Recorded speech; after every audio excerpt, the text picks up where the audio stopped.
नमस्कार दोस्तों। चलिए आज हम लोग बात करते हैं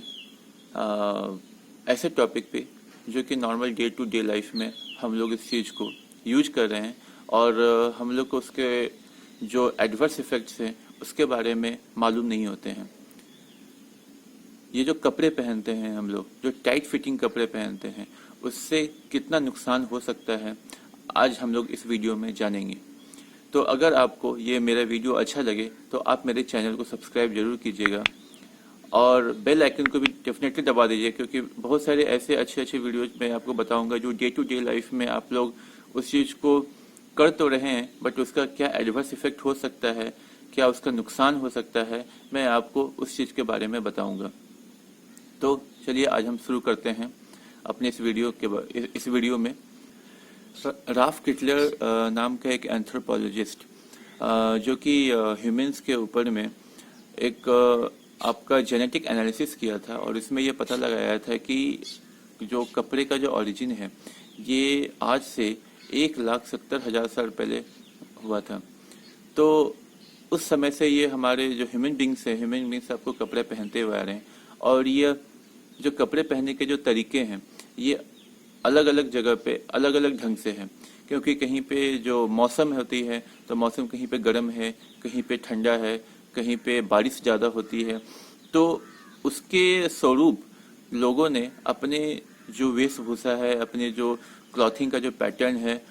उसको उस तरीके से बनाया हुआ था। तो आप जैसा देख सकते हैं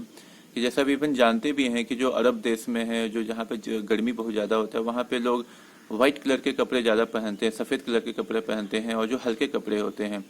क्योंकि वो लाइट को रिफ्लेक्ट करता है, हीट को वो बहुत ज़्यादा एब्जॉर्ब नहीं करता है।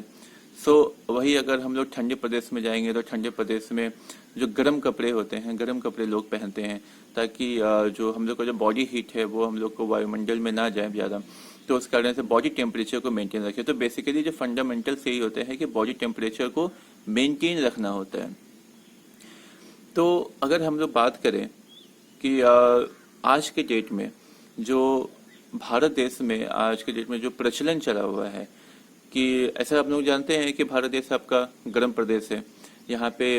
1-2 महीने ही आपका ठंड रहती है, वो भी उतनी ज़्यादा ठंड नहीं होती है। तो भारत देश में जो प्रचलन चला हुआ है आज के डेट में, जो टाइट फिटिंग के जो प्रचलन चले हुए हैं, तो ये जो आए हैं ये पश्चिमी सभ्यता से आए हैं। इससे पहले भारत देश में जो टाइट फिटिंग के कपड़े हुए करते थे और जो अंडरगारमेंट्स जो इलास्टिक के हुए करते थे वो यहाँ पे बिल्कुल भी नहीं थे। जो फैशन टेक्नोलॉजी है ये पश्चिमी सभ्यता से आई है, जो कि करीब करीब 1826 से स्टार्ट हुई थी पश्चिमी सभ्यता में, वहाँ से ओरिजिनेशन हुआ था और वो धीरे धीरे करके हमारे भारत देश में भी आ गया।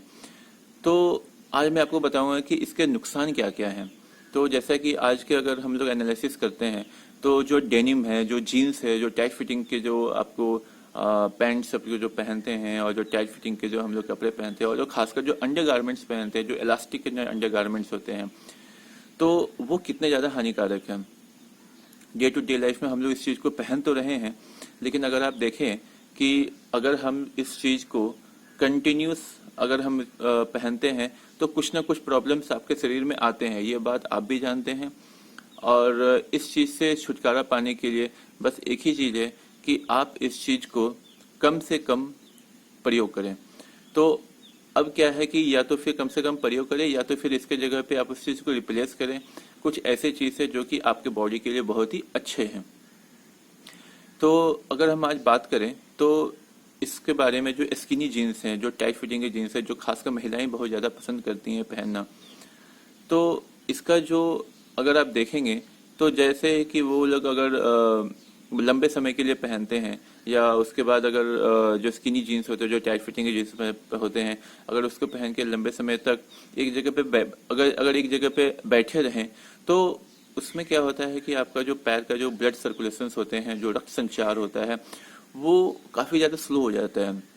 और आप जानते हैं कि अगर रक्त संचार अगर हमारे बॉडी के अंदर में स्लो हो जाए तो उससे कितना ज़्यादा इफेक्ट होता है कि जो जैसे रक्त संचार आपका स्लो होगा, कम होगा, तो वैसे ही आपके बॉडी में जो डिफरेंट पार्ट्स ऑफ बॉडी में जो ब्लड का जो मेन पर्पस होता है कि प्रॉपर अमाउंट में, सफिशिएंट अमाउंट में ऑक्सीजन सभी अंगों पे पहुंचाना, और सभी अंगों में अगर ऑक्सीजन प्रॉपर मात्रा में नहीं पहुंचेंगे तो उसके कारण आप बीमार और बहुत बीमार हो सकते हैं। कुछ ना कुछ आपको हमेशा ऐसा बीमारी होते रहेंगे। तो इस चीज को अवॉइड करना चाहिए। इस चीज को आपको इस तरीके से पहनना है कि आपके बॉडी में ब्लड सर्कुलेशन हमेशा बना रहे, सही ढंग से बना रहे। आपका जो बॉडी का टेम्परेचर है वो भी वायुमंडल के अकॉर्डिंग आपका बना रहे। हम लोग जो बॉडी टेम्परेचर है नॉर्मली 37 डिग्री सेल्सियस जो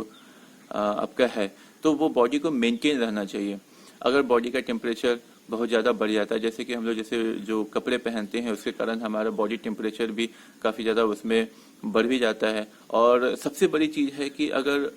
वो जो बॉडी टेम्परेचर है के साथ साथ में ह्यूमिडिटी भी आ जाता है, क्योंकि वो चीज़ जब आपका वो फ्रेश एयर उसके अंदर नहीं होता है तो वो ह्यूमिडिटी भी आता है और उसके कारण बहुत सारी बीमारियां तो हो जाती हैं। खासकर आपको जो स्किन इचिंग्स हो गए, आपको जो रेडनेस हो जाता है, तो ये सब जो बीमारियां हैं काफ़ी ज़्यादा हद तक आ जाए, बैक्टीरियल इन्फेक्शंस आ जाते हैं, ईस्ट का उसमें आपका ग्रो हो जाता है, तो जिससे कारण बहुत सारे स्किन डिजीजेज हो जाते हैं। और बहुत हद तक बहुत लंबे समय के लिए अगर हम लोग यूज करें तो इसके साथ साथ आपको स्किन कैंसर होने का भी काफ़ी ज़्यादा चांसेस होता है। तो ये चीज़ है कि अगर हम लोग कपड़े हल्के कपड़े पहने, ऐसे कपड़े पहने जिसमें कि आप अपने आप को कंफर्टेबल महसूस करें, तो वो कपड़े आप पहने। तो जो दूसरी सबसे बड़ी इंपॉर्टेंट चीज़ है जो अंडर गारमेंट्स के बारे में आपको बता रहा हूँ, मैक्सिमम लोग भारत देश में मैक्सिमम लोग ऐसे हैं जो कि अंडर गारमेंट्स पहन के सोते हैं। तो मैं उन लोगों के लिए मैं बता रहा हूँ कि रात के समय में आप अंडरगारमेंट्स पहन के ना सोएं, क्योंककि रात के समय जब आप 7 घंटे या 8 घंटे जब आप बेड पे होते हैं तो उस टाइम पे जब आपका बॉडी टेम्परेचर 37 डिग्री सेल्सियस होता है, बट उस टाइम पे क्या होता है जो मॉइस्चर्स होते हैं, अगर मॉइस्चर्स उस केस में अगर आपके बॉडी में है, और खासकर इस टाइम पे जब आपका बारिश का मौसम हो तो ऑलरेडी आपका वायुमंडल में मॉइस्चर्स हैं, तो अब क्या होता है कि वो मॉइस्चर्स जैसे कि आपके जो पार्ट्स में अगर रहेंगे तो जो इन्फेक्शंस होने के चांसेस हैं, जो बैक्टीरियल इन्फेक्शन होने के चांसेस हैं, वो काफ़ी ज़्यादा बढ़ जाते हैं। तो आप इस चीज़ को ध्यान दें कि वहाँ पे जो पार्ट्स है उसमें आपका फ्रेश एयर्स हमेशा बना रहे। इवन वहाँ अपनी पूरे बॉडी के पार्ट्स में हमेशा फ्रेश एयर्स बना रहे, ताकि आपको हमेशा वो एक फ्रेशनेस भी महसूस हो और आप अपने बॉडी टेम्परेचर को रेगुलेट कर पाएँ और आपके बॉडी में कोई भी डैम्पनेस ना हो, आपकी बॉडी में कोई इन्फेक्शंस ना हो, आपकी बॉडी में कोई स्किन डिजीजेज ना हो, तो इचिंग्स ना हो। तो ये काफ़ी ज़्यादा है जो लोगों को ध्यान देने की ज़रूरत है। और इस चीज़ को अगर वो छोटे छोटे बातें पर अगर वो ध्यान देंगे तो मैं डेफिनेटली रूप से मैं आपको बता सकता हूँ कि ये जो बातें हैं आपको डे टू डे लाइफ में काफ़ी ज़्यादा हेल्पफुल करेगी। तो अगर हम बात करें कि इसमें कौन कौन सी डिजीजेज अगर हो सकती हैं, तो जैसे कि अभी मैंने बताया था कि जो एक्सट्रीम केसेस के जो डिजीजेज हो सकती हैं, तो यहाँ तक ये भी हो सकती हैं कि आपका जो डाइजेशंस है, डाइजेशंस आपको सही से नहीं होगी। तो अब डाइजेशंस नहीं होगी तो इसके पीछे भी रीजन ये है कि अगर मान ली बहुत ज़्यादा टाइट फिटिंग के अंडरगारमेंट जैसे पहन के लोग सोते हैं, तो उसमें क्या होता है कि जो ब्लड सर्कुलेशन होता है, आप रात में खाना खाएं और उसके बाद सोने जब जाते हैं तो वो प्रॉपर डाइजेशन उसमें नहीं हो पाते हैं, क्योंकि ब्लड सर्कुलेशन सही से होता नहीं, ऑक्सीजन सही से पहुंचता नहीं, तो उस कारण से जो सही से डाइजेशन भी नहीं हो पाते हैं। उसके कारण अब जैसे आपका इनडाइजेशन आपका स्टार्ट क्रिएट होता है, उसमें आप देखेंगे कि तरह तरह की आपके जो प्रॉब्लम्स होते हैं, प्रॉब्लम्स क्रिएट होना शुरू हो जाते हैं। तो उसके कारण आपका कॉन्स्टिपेशन भी स्टार्ट हो जाएगा, और जैसे ही आपका ब्लड सर्कुलेशन सही नहीं होगा तो आप ये देखेंगे कि आपको सांस लेने में भी दिक्कतें आएंगी, क्योंकि वो चीज़ है कि आपको धीरे धीरे